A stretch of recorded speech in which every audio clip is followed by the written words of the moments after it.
போன வீடியோல ஒரு ரீஜியன்ல மேக்னெட்டிக் ஃபீல்டு மட்டும் இருந்து அதுல ஒரு சார்ஜ்டு பார்ட்டிகளுடைய வெலாசிட்டி வெக்டார் மேக்னெட்டிக் ஃபீல்டு வெக்டாருக்கு பெர்பெண்டிகுலரா இருந்தா அந்த சார்ஜ்டு பார்ட்டிகிள் சேம் வெலாசிட்டியில சர்க்குலர் பாத்துல டிராவல் ஆகுங்கிறத பார்த்தோம்.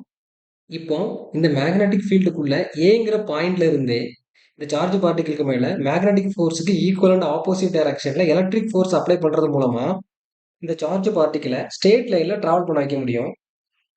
இந்த நெகட்டிவ் சார்ஜ் பார்ட்டிகளுக்கு எலக்ட்ரிக் ஃபோர்ஸ் இந்த டைரக்ஷன்ல இருக்கிறதுனால எலக்ட்ரிக்கல் ஃபீல்டு இந்த டைரக்ஷன்ல இருக்கும். அதனால இந்த செட்டப்ல பாசிட்டிவ் சார்ஜ்டு பிளேட் இந்த பக்கமும் நெகட்டிவ் சார்ஜ்டு பிளேட் இந்த பக்கமும் இருக்கும். இப்படி இந்த மேக்னெட்டிக் ஃபீல்டுக்குள்ள எல்லா இன்ஸ்டன்ட்லையும் இந்த சார்ஜ்டு பார்ட்டிகிள் மேல எலக்ட்ரிக் ஃபோர்ஸ் மேக்னெட்டிக் ஃபோர்ஸை பேலன்ஸ் பண்றதுனால எல்லா இன்ஸ்டன்ட்லையும் நெட் ஃபோர்ஸ் ஆன லாரன்ஸ் ஃபோர்ஸ் வேல்யூ 0. இந்த ரெண்டு எலக்ட்ரிக் ஃபோர்ஸ் மேக்னெட்டிக் ஃபோர்ஸ் உடைய மேக்னிடியூட ஈக்குவேட் பண்றது மூலமா நமக்கு எலக்ட்ரிக் ஃபீல்டோடைய எலக்ட்ரிக் ஃபீல்டு ஸ்ட்ரென்த் ஈயோட வேல்யூ கண்டுபிடிக்கலாம்.